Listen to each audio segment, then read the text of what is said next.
With the NBA regular season about 2 weeks away, expected win totals are being released for the teams. Can we predict the over-unders for the teams in the Atlantic Division?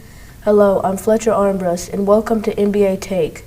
On today's show, we'll break down all the moves made this offseason. Then we'll talk about the Philadelphia 76ers and if they are really contenders. We'll also discuss even more over-unders. And finally, we'll discuss the top 10 shooting guards in the NBA. All this and more on this edition of NBA Take. Hey, Grant, what you doing at the bus depot? I gotta go someplace where I can get everything I love. Internet with 1 gig speeds, a home security system, a whole home DVR with thousands of shows on demand. Wait, all those things that you love, I know people right here who can get you all of it. Internet, TV, security, and phone. Get it all with Compori, your friendly neighborhood tech giant.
Hey, I'm Carter Osterhaus from HGTV, here with some tips on heating your home comfortably and responsibly, starting with your heating system. Even on the coldest days, nothing keeps your home warm and cozy like a high-efficiency, ENERGY STAR qualified natural gas furnace. You can actually feel how warm the air is, and that's because a gas furnace delivers air that's up to 25 degrees warmer than the air from a heat pump, and you'll have warmer air inside and cleaner air outside.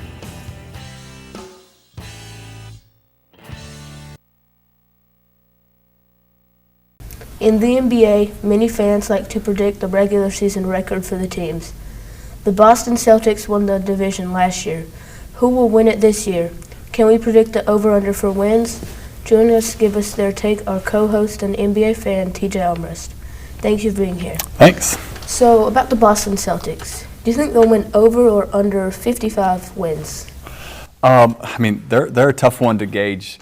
They've had a kind of an interesting ride the last month or so. You know, their coach has had to step down, and I think that's going to have a really, not step down, but has been suspended for the year, so he's not going to coach this year. But I think that's going to have a bigger effect than what people think. He really got that team to buy in on the defense. And not that they still won't, but like he made it work, and they played so well together. Just when something like that happens, I think it's traumatic for a team, and I think 55 is a lot of wins. To be honest with you, I don't think they will win the division again this year, and I think I think maybe a 50-win season for them is doable. I still think they're going to be. I mean, they're still going to be good. They still got the same guys there, but I think 55 is too many. I think 50 is their top out. What do you think? I agree. I do think it's under. Not to mention Ime Udoka's out for the season. We talked about that. And Robert Williams. He's also set to miss some time. And winning 55 games is really hard, too. And probably if Ime Udoka was suspended last year, the person who would have taken over, he's gone. He's somewhere else.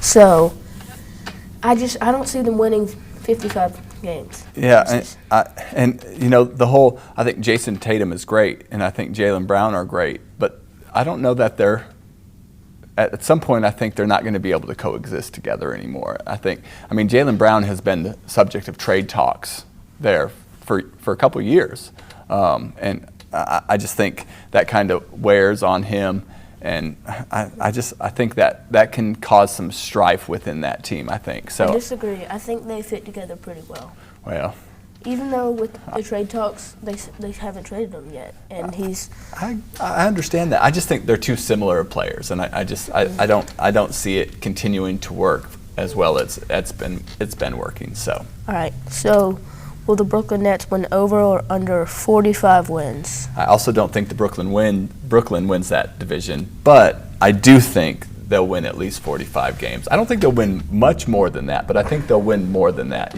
41 is a 500 record, so that's only 4 wins over 500. And with Kyrie Irving and Durant on the team, I think 4 more wins than that is pretty easy for that type of team. I think that's a team that's built for the regular season. Yeah. They'll win some good regular season. I think they win 48 games. Yeah, I also said over, and I said only slightly. I feel they have so much talent, and they all have something to prove. Like Kevin Durant, Kyrie, they got Ben Simmons, they got T.J. Warren, who hasn't played since the bubble. He's been really underrated. A lot of people forgot about him. The question is, how many games are they going to play? I mean, they're not going to be able to play all of the games. They're just not going to be able to do it. They just don't. And Kyrie, in particularly, doesn't even want to play all the games. So I think that moves them quite a bit. I disagree. I think KD, Kyrie, and Ben Simmons, I feel they've bought in for this year. Ben Simmons seemed locked in. Kevin Durant decided to stay with the Nets. Kyrie Irving, we don't know about, but I do think they'll all play a decent amount of games together. So I do think they'll win over 45. I mean, I think they'll win over 45, but I think they're not nearly as good as they should be because I don't think their players are going to play. I think the locker room's a disaster. But Oh, okay. Will the Knicks win over 39 wins? No. I don't think the Knicks are very good. I think every year they have so much expectation to be like, this is the year for the Knicks. I don't know how many times we hear that, and all the New York people are like, this is the year for the Knicks, and I don't think this is the year for the Knicks. I don't hear people saying this is the year for the Knicks. And I mean, besides RJ Barrett, I'm not in love with their team makeup. I disagree. I do think they'll win over that. I just think they work well. I think they will. Jalen Brunson, R.J. Barrett, Julius Randle, not to mention they have Obi Toppin and Mitchell Robinson, Derrick Rose. I feel I think they'll work together well, and they have some talent. So I do believe they'll win. I think they'll go a few games over 500 and maybe sneak into the play-in, but I don't think this is their year. Their year meaning top team in the East like they were 2 years ago. I think maybe 35 wins. Maybe. I highly disagree with that. So, will the 76ers win over 49? I have them over. I think they'll win the division. I think they're the best team in the division. I think they'll overtake the Celtics this year. I also don't love the makeup of their team. We'll talk about that later, I think. But I think they win over. I think they win 52, 53 games. I think they'll win over also. I'm really high on the 76ers. I know you aren't. I think they'll work very well together this year. I think they really made some moves to set them up to be a top 2 team in the East. That's just what I think. They got Harden, Embiid. If you have them two playing, if Harden's playing close to the top of his game and Embiid's matching what he did last year, I think that already puts them over 49 wins. And I think the roster around them is just also really good and works well together. So, I mean, I think they win over. I think they win that division, but I'm not settled on that team at all. I think they'll win 56, 56, 58. Oh, I think you're crazy. Oh, all right, we'll see. So, will the Toronto Raptors win over or under 44? I have them at under. I think they right at 500. I pegged them about 41 wins. Oh, I have them over. Yeah. I think the starting lineup of Van Vliet, Gary Trent, OG Anunoby, Scotty Barnes, and Siakam is just, I think they're good. I think that's perfectly, they have so much defense, not quite as much offense, but you have 2 All-Stars and a potential future All-Star in Scotty Barnes. So I do think they'll win over. but not much over. I do think they'll win over, just slightly though. I think they're a notorious slow starter. I mean, they've come on strong late in the seasons. They did it last year. I know the year that they won the championship, they did it that year too. They were kind of middle of the road and came on strong. I don't see them being as good as what people think they're going to be, what you think they're going to be. I mean, I think they're a 500 team. I don't think they're any bit close to that. So who do you think wins that division? But I don't know. There's 3 teams that I think could really win it. The Celtics, just because they have so much talent. The Sixers, I think I'm really high on the Sixers. And the Nets. If the Nets work well together, they'll win the division. But realistically, I'm going to agree with you on the 76ers. I just think they have just so many good pieces. So how much do you think losing Ime Udoka will affect the Celtics? Like, how many wins do you think he adds if he's there? If he's there and there's no strife, like they come in as NBA finalists with their team intact and a decent offseason, because I think they had a decent offseason, I think they're right at 55, 56 wins. I think we picked him under around 50. I think he loses. It's a 5-game loss for them, which to me goes from winning the division to not. I think that's the difference between winning the division and the 76ers winning that division, is him being gone. For 2 years now he's been there, right? The players kind of get used to that. They're used to your coach. I thought last year was his first year. It might have been, but I'm pretty sure. that they got used to the way he is in the games, and I think it hurts them as a team. I think it hurts them. I think they lose 5 games because of it, and I think it costs them the division. What do you think? I think I don't really know. I mean, I don't know anything about their interim head coach, but I do think it costs you a couple games, maybe like 3 to 5. I sort of agree with you, but just having Jason Tatum, a lot of people think he's going to take a step this year into superstardom, and I kind of agree with that. I think he has all the tools he needs. He's got size, shooting, he can play defense, and he didn't necessarily carry his team, but he led his team to the finals last year. He didn't play well because I heard he had an injury. I think he fractured his hand. And I think their makeup was Smart, Brown, Tatum, Horford, and Williams when Williams healthy. I think they're a really deadly team. So that's all we have time for this segment. Rosters and injuries are forever moving in the NBA. We'll talk about trade rumors, and injuries when we return.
Moves are always being made. Potential moves are always being talked about, and injuries are always happening. What do we think about some of these off-season moves? Joining us to give us their take are co-host and NBA fan TJ Armbrust. Thank you for being here. Yep. So, Lonzo Ball's having another surgery on his knee. What does this mean for him and the Chicago Bulls? I mean, they played most of last year without him. I don't think it means anything. I think, you know, if he's completely healthy, does it make him better? Yeah, but they're used to playing without him, so I don't think it changes much of the outlook for the Bulls. I don't think the Bulls are a great team. I think they're a good team. I think they're you know, either play in or, you know, low 6 Were they area, last year? where they were last year. But I feel bad for him because I think he's improved the way he plays. He doesn't need to be like the focal point anymore. He's improved his shooting and his defense and those sorts of things. But I mean, like I said, I think the Bulls played without him. I think they're ready to play without him again. All right. I'm not quite sure how much this will affect the Bulls because Ayo Dosunmu, he's coming into his second year. If him and Kobe White can share some of the load Lonzo was, then I think it doesn't have much of an effect on them. I'm not sure if he'll return this season, but I'm not quite sure if they'll make the playoffs just because everyone kind of knows what to expect from DeMar. They didn't quite last year just because he really took a big step up. So I do think they'll be a play-in team, but I don't think they'll be the 6th seed again. Yeah, and unless like one of those other guys, Zach LaVine or any of them, like have a huge breakout, kind of like DeRozan did last year, because I think he's going to do the same thing. I think he's going to average, you know, 27 points a game and be kind of the go-to guy, or 26 or whatever. He'll be the go-to guy there. But unless one of those other guys really has a big breakout year, yeah, I think you're right. The Bulls aren't great. They're average. All right, so the Pistons, they really came out of nowhere when they traded for Bojan Bogdanovic. They traded Kelly Olynyk and Saben Lee. What do you think about that? I mean, I think it does nothing for both teams. I think it's a stupid trade, but I don't know that it's a stupid trade. I just don't think it moves the needle for any team a whole lot. I mean, Bogdanovic is a good shooter. He's not a great defender. He's not super fast. He's a good role player if he has a role. But I mean, do the Pistons just need somebody that's a role player? I think they need more talent, and I'm not sure that. I mean, not that Olynyk and Saben Lee were like, oh my gosh, they're so talented. It doesn't move the needle at all for me. It's kind of like, eh. Yeah, I kind of disagree. I feel like trading for Bojan Bogdanovic really shows that the Pistons are gearing up to try to win with Cade Cunningham as the leader. But I think having a veteran player like him, probably in the starting lineup, I would say, really, I don't know, gives the Pistons like a feeling of winning, or like a championship roster, even though they're not, just sort of gives them the feeling, because it's not just young players, they're not just tanking necessarily because they have Bojan. So, and I do think he'll do really well with Cade. Cade will have another shooter around him, not necessarily defense, but I do think that was a pretty good trade. You think, now for the Jazz, you think losing Jeremy Grant and gaining Bogdanovic moves the needle? I mean, I not necessarily moves the needle, but I think Cade will move the needle. But I just don't think that makes them any better. I mean, the whole makeup of the team, I think that's why I think it doesn't make any. It's not because their team isn't any better than they were last year. Cade maybe get better, but I think their team got worse. So I think that I mean, unless you're trading for more talent or trying to get young picks out of it, it doesn't make sense to me. Yeah, I do disagree. I do think they'll be better this season just because of all the young players. I think they'll be better. While Bojan Bogdanovic might not average like 18 points or whatever he did, I do think that the Pistons will be better. So a couple months ago, talking about Jeremy Grant, the Blazers just traded for him. How much better does he make the Blazers? Does he make them better? It depends on what Jeremy Grant they're getting. I mean, Jeremy Grant didn't want to sign with the Nuggets 3 years ago, because he wanted to be the go-to scorer, and he went to Detroit where they said that he could be the go-to scorer, and he didn't become the go-to scorer. You know, that kind of Cade came and kind of took over that, and he's unhappy again, and then he's going to a Blazers team where, again, he's not going to be the go-to scorer. He's probably going to be the third, maybe the fourth option. Behind who? For fourth? Is Simon still there? Yeah, I think Simons will be number 2, but who's number 3? That's the third, the Jeremy. Or, if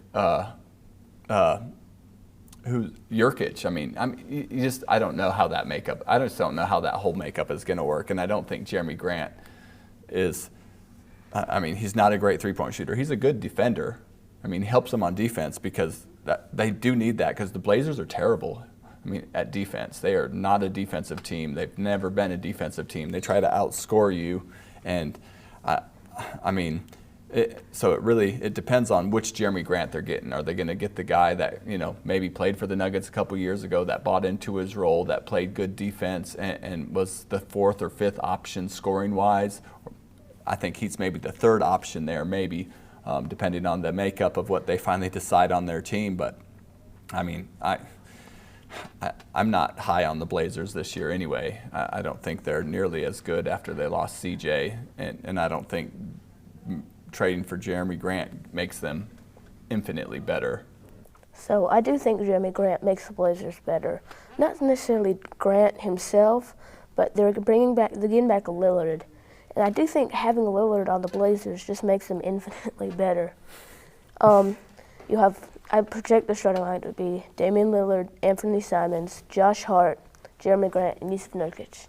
They have wing depth and defense with Hart and Grant. I just see them being much better. I see them making the playoffs. I don't think they're making the playoffs. Maybe the play-in as one of the higher 2 seeds in the play-in, but I do think the Blazers are going to be much better this year. Okay. So Jay Crowder and the Phoenix Suns have made it clear that they want to part ways. The teams with the highest chance of acquiring him is the Celtics, the Heat, the Mavericks, and the Grizzlies. What do you think about that? I think the Suns have been a train wreck the last month. They have been a train wreck. They went back to their old ways. Holy cow, what a terrible month for them. Their owner is selling the team because he says stupid stuff, and DeAndre Ayton hasn't talked to his coach since the playoffs last year in Game 7. Oh my gosh, it's terrible. Jay Crowder's not happy. Chris Paul infinitely gets 100 years older every year, but still somehow plays well. We'll see if that can continue. I don't think this year. I don't think their role players were nearly as good. I think they were terrible in the playoffs last year. That was the thing. I think Jay Crowder doesn't get moved.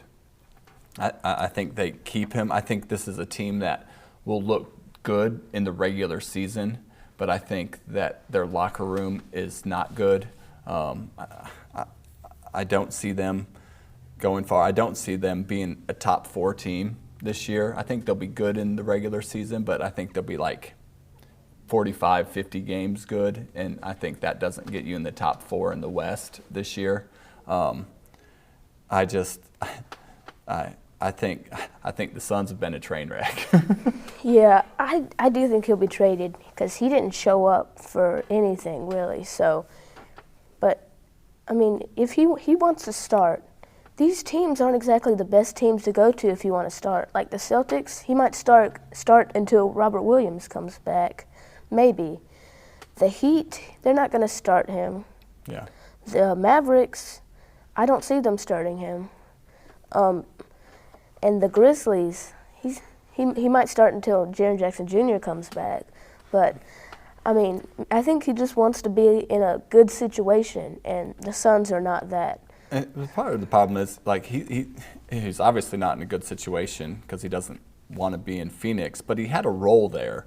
And some of those other teams, I don't know that they kind of have their idea of what their roles are, and I don't think moving him into any of those necessarily helps them a whole lot. He's an energy guy.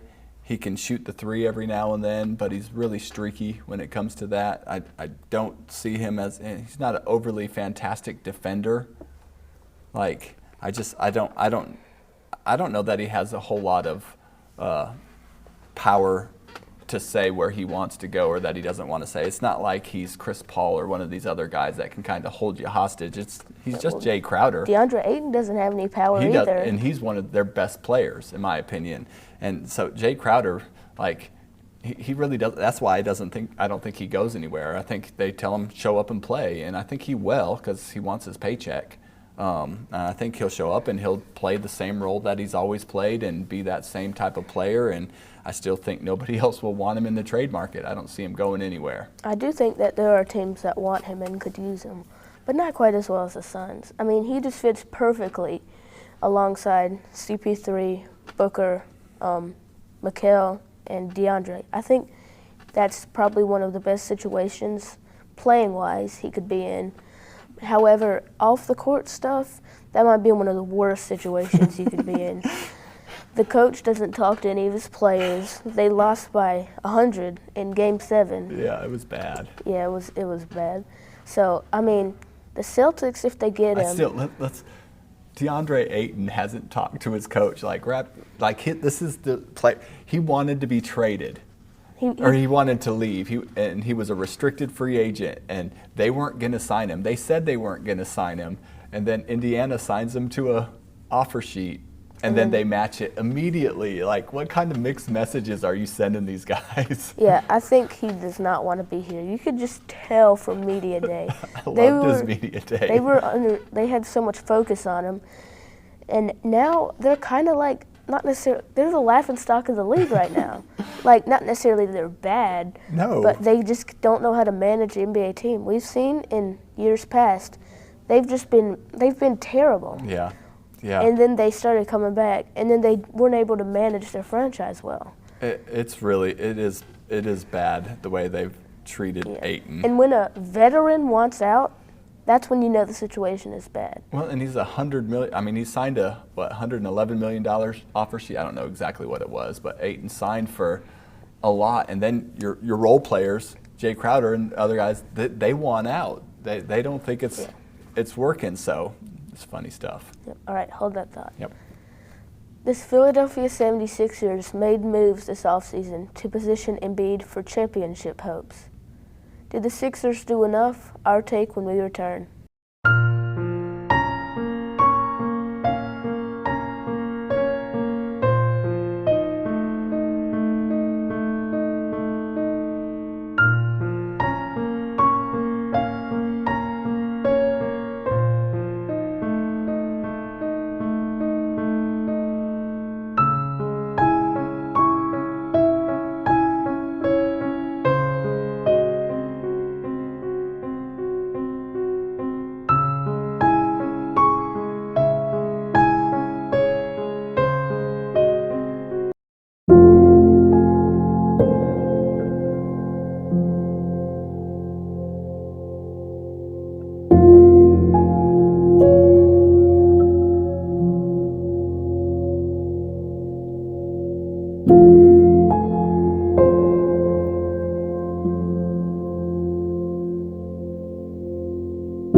The Philadelphia 76ers had an underrated offseason.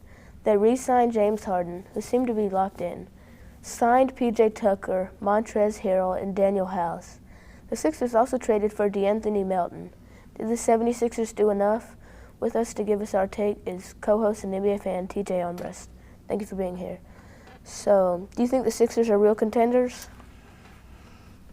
Depends on your definition of real contenders. Do you think they'll have a chance of winning the championship this year? No. I mean, I think they're.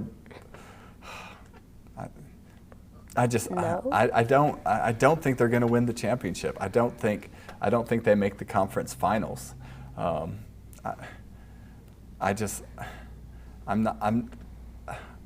not real sold on their play. I think they have lots of talent. I think they'll win their division. I think they're a top 3 team in the East. And they're not a contender? In the regular season. But I think during the playoffs, they've shown time and time again that they fall short. I mean, they've shown it. They've had makeups that are really good for teams, and they continually year after year just kind of fizzle and fall short. And I see that continuing. I don't see it stopping. Well, I pretty strongly disagree with that. I think they are elite. I agree they're a top 3 team in the East, but to be a top 3 team in the East, I think you have to be a contender. So I really do think they're going to be real contenders. I feel their team seems to be locked in and bought in on this. I feel you don't think that every year? Every year, everybody's like, the Sixers are bought. Look Not at last the year. makeup Look of their at Ben team. Simmons.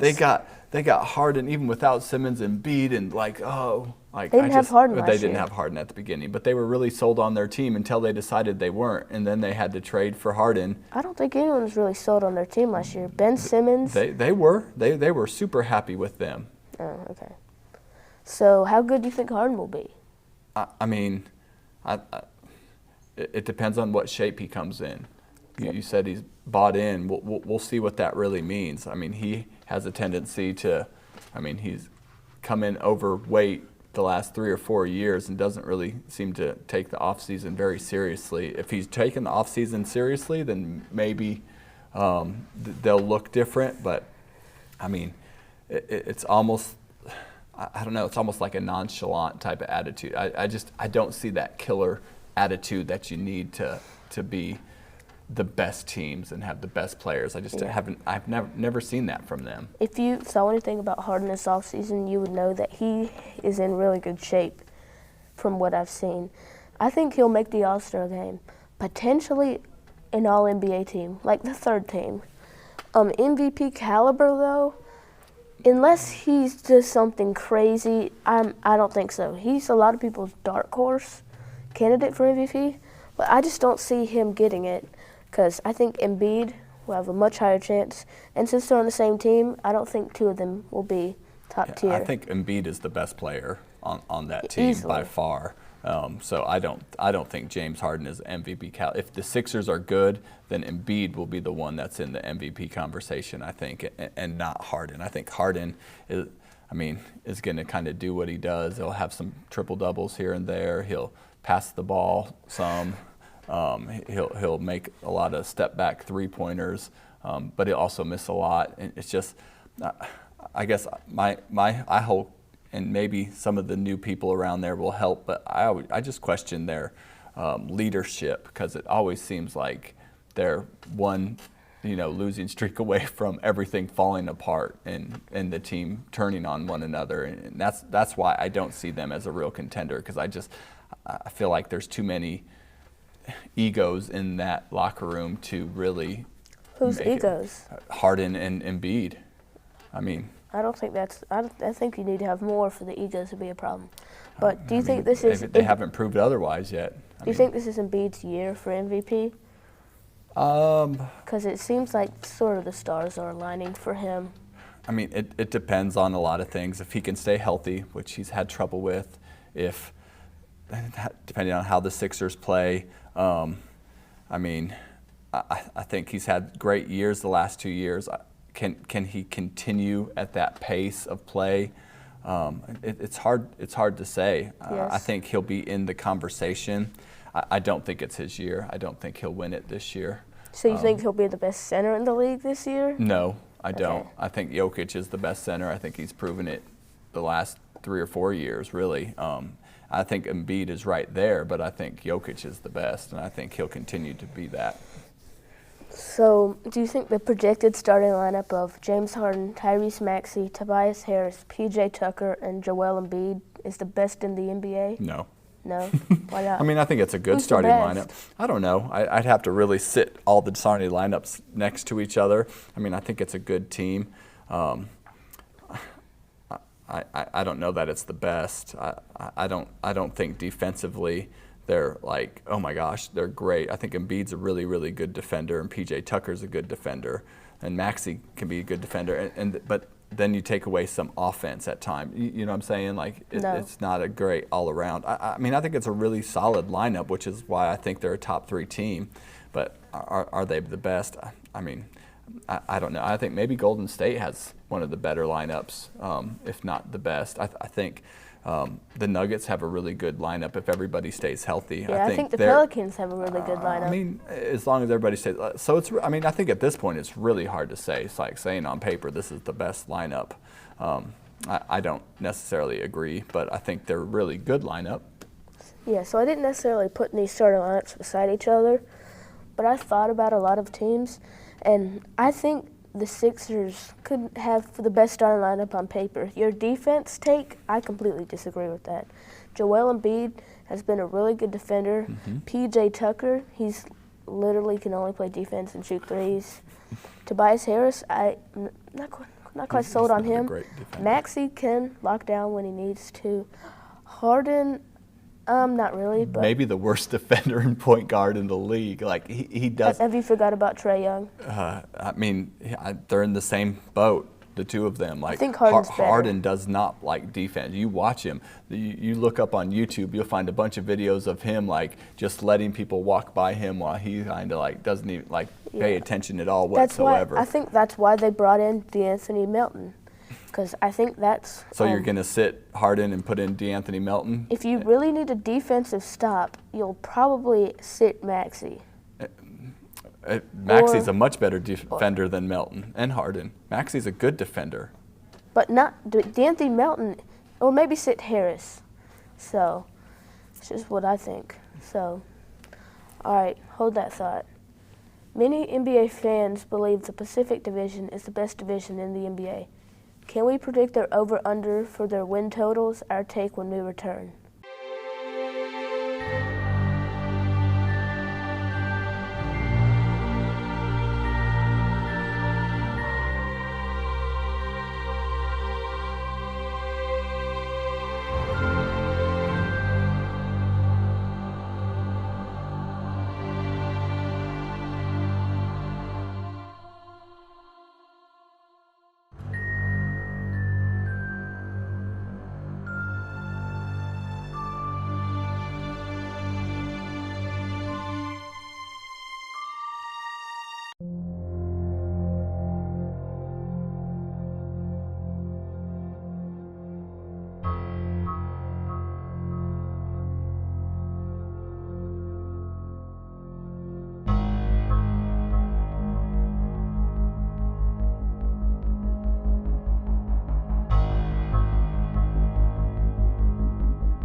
In the Pacific Division, the Golden State Warriors won last year.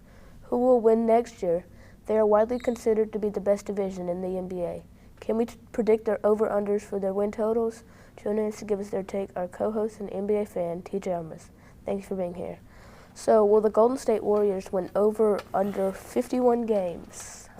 I mean, I think Golden State, especially coming off the championship, is going to be pretty good. I have them over. I don't think it's going to be a super high number over, but I'm thinking, 3 or 4 more wins than that. 54, 55 wins, I think is very doable for them. I think the West is going to be tough. I think the top 3 or 4 teams all get to about 55 wins or more. And I think they're one of those teams. That's one of the top teams in the West, period. So I think the Warriors are an over. What do you think? I think they're an under. I just think they don't care about the regular season. So, I mean, Steph, Draymond, and Clay, they've done it before. They've done it several times. They're not necessarily going to care. They only care about making the playoffs with probably a little bit of home court advantage. But I just don't think they'll necessarily try. We might see some championship hangover from them in the beginning, just not playing top-tier basketball. However, I feel like they are so talented that I think they'll be right around there, but I think they'll be slightly under. But you talk about home court. You think under 51 wins is going to get them a top 4 seed in the West and home court advantage? I think there's no way. Oh, all right. I mean, the West is strong, I but think they the got West they is got so some strong. good teams. That 55 wins is not a huge thing for most of these teams. Yeah, but the problem is, I think the West has so many good teams that their records will be worse. You know, because there's just not going to be enough wins to pass around to all the good teams. Like we kind of saw this last year. Like some of the teams that made the play-in, they were like 10 games under 500.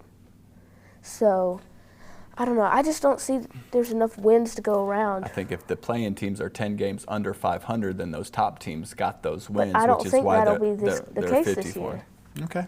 So the Clippers, over under 52. I also think the Clippers are a top 4 team in the West, and so I have them at over 2 and sitting around that 55 win mark.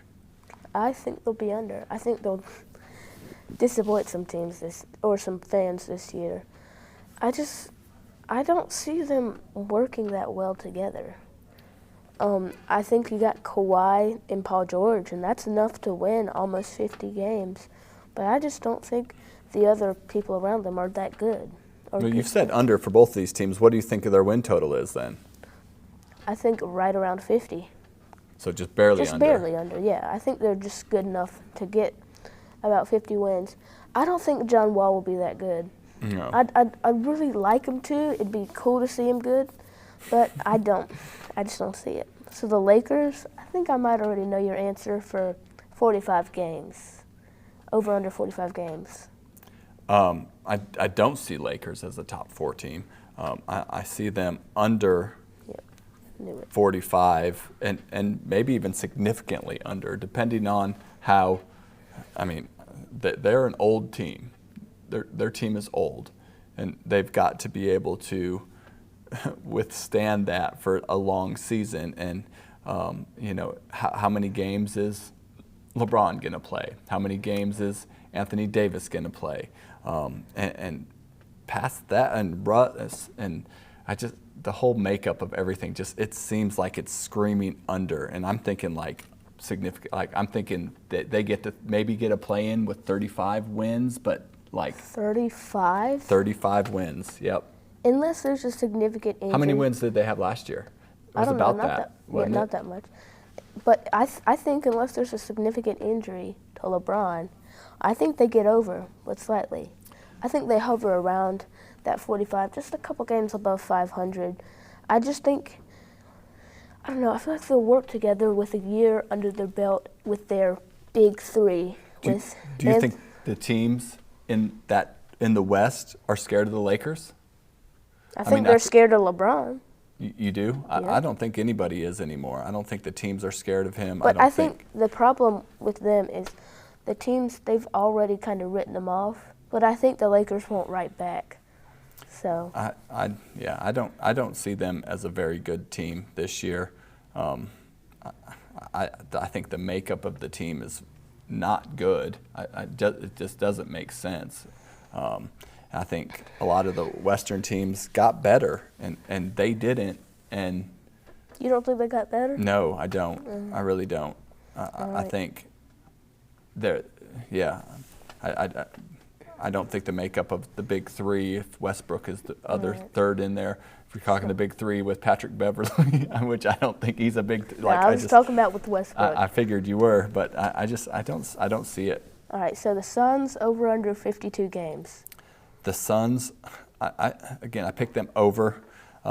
I think they're a train wreck, but I think they know how to win regular season games. I think that's been a focus for them the last few years. I don't see that changing too much. It's again, they're one of those teams that I don't think it's much. I think if it's over, it's maybe 53, 54. I don't know that they're in the top 4, but I think they're really close to that. Yeah, I was kind of conflicted on this one.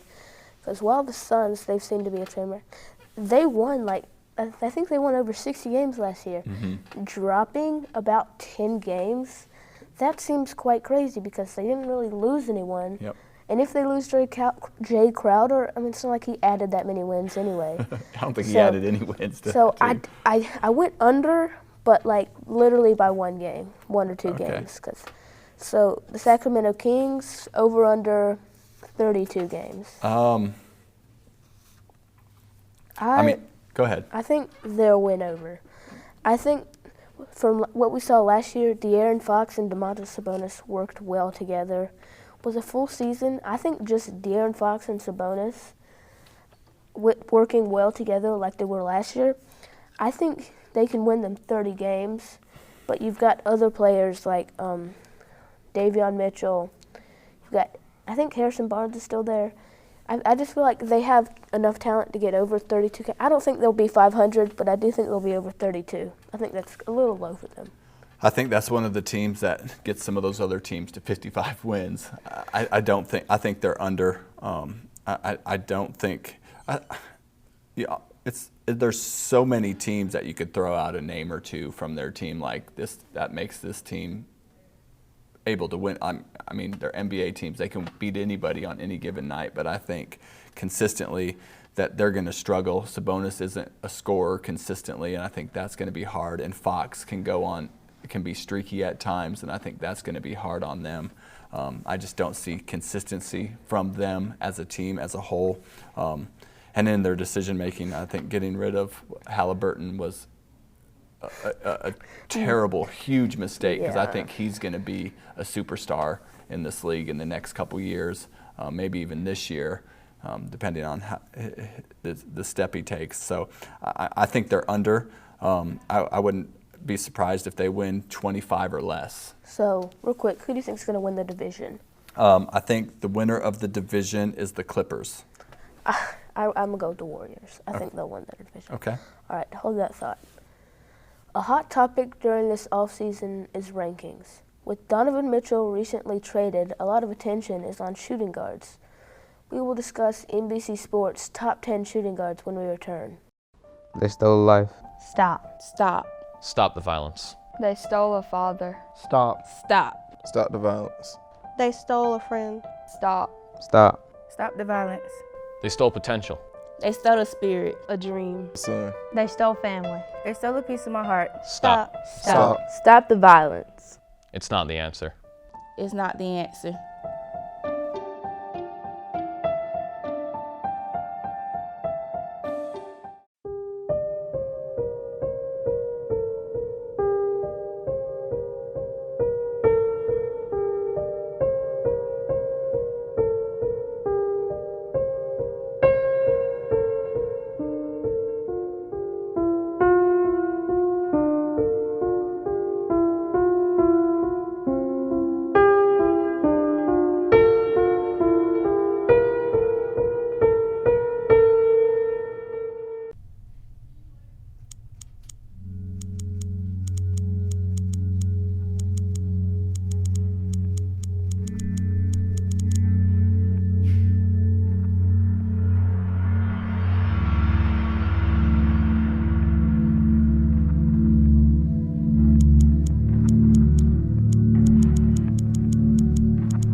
NBC Sports starts off with Devin Booker ranked number 1. Donovan Mitchell is ranked 2nd with Jaylen Brown at 3. Chris Middleton is considered a shooting guard and is ranked 4th. Zach LaVine is 5th with Anthony Edwards 6th, followed by Shai Gilgeous-Alexander, C.J. McCollum, and R.J. Barrett at 7th, 8th, and 9th. And finally, Tyrese Maxey finishes out the top 10 point guards of last season. Shooting guards, excuse me. So, how do you feel about that list? Was it a valid list, or? I mean, it's a valid list. It makes me question where some other players are, and are they shooting, like where they consider, like, I mean, number 1 for me, like DeJounte Murray, you know, he's been listed. I know, but he's listed as a point guard. So if we're talking about moving into this season, I'm thinking about top 10 list for this season. DeJounte Murray needs to be somewhere in it.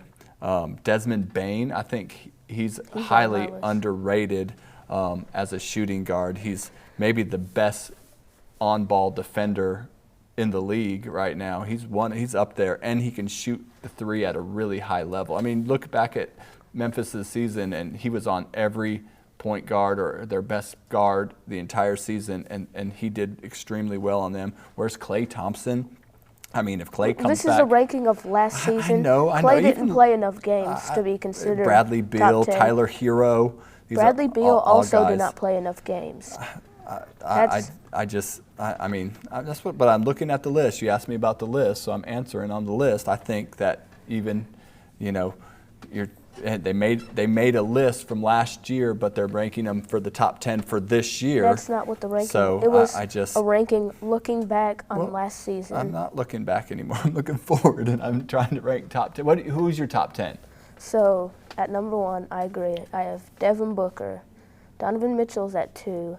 I have Jaylen Brown at 3, Zach LaVine at 4, C.J. McCollum's 5th, Anthony Edwards is 6th, Tyrese Maxey is 7th, Gary Trent Jr. is 8th, Desmond Bane's 9th, and Anthony Simons is 10th.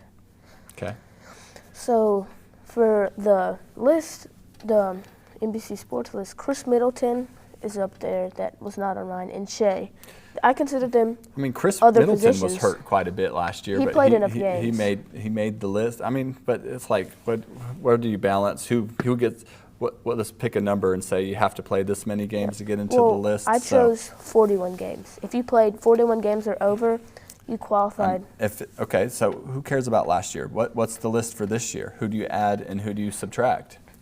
So I think 1 and 2 are the same. I think Beal slide in at 3, and then Jaylen Brown, Zach LaVine, and CJ move down a spot. Edwards, I think the list stays the same, except insert Beal at 3, and I think I'm leaving Klay Thompson off.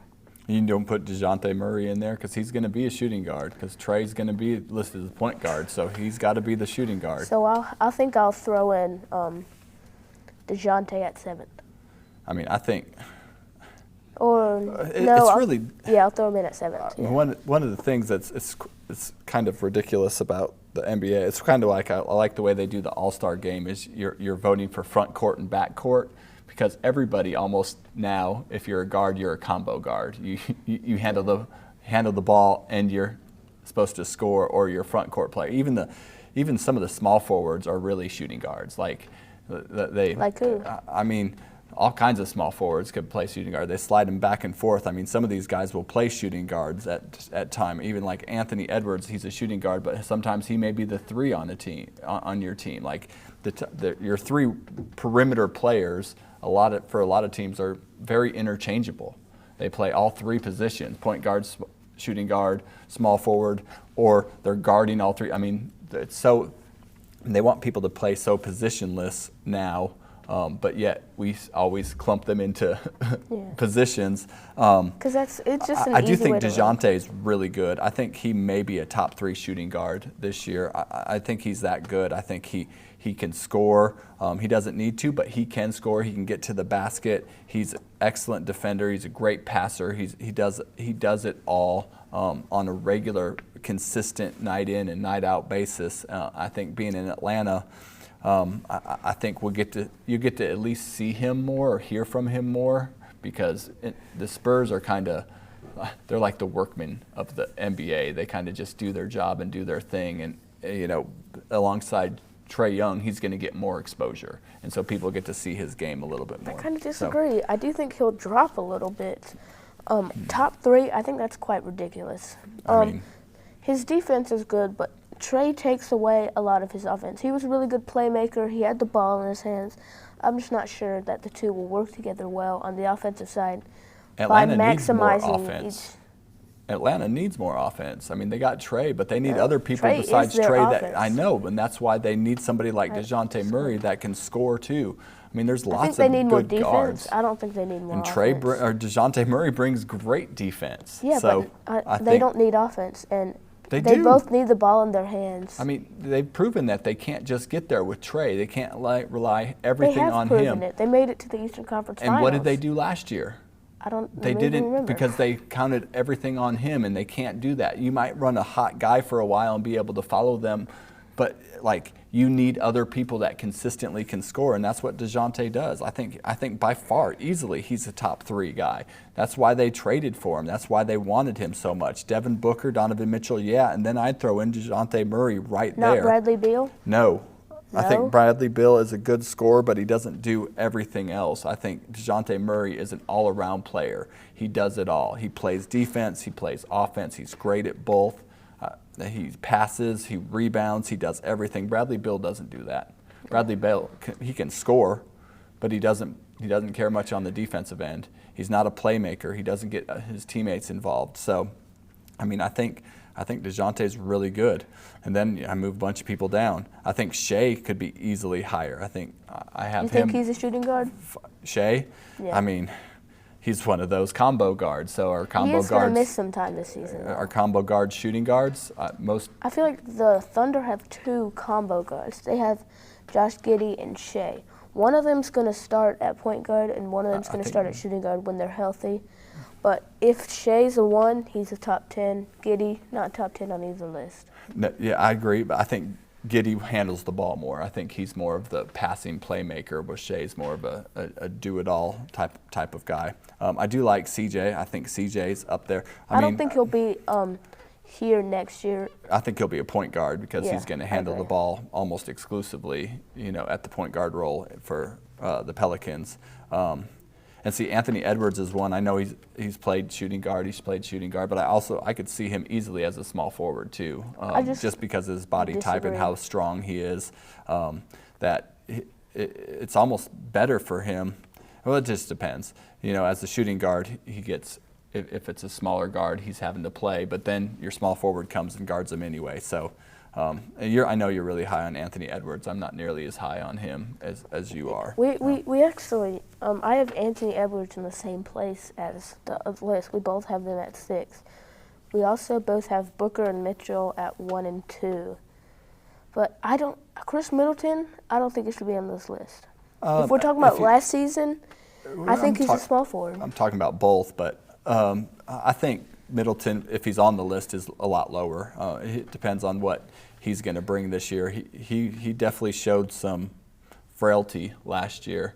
He was hurt. I know, but even before then, he wasn't quite the dominant guy that we saw the year before that was helping them win the championship. I disagree. So I think he's in the top 10, but maybe 9 or 10. I do think Desmond Bane should definitely be on this list. You're high on Desmond Bane now. Where would you insert him at on this list? I probably have him around 7 or 8, but. So you're moving down Shea and McCollum? I moved McCollum already up.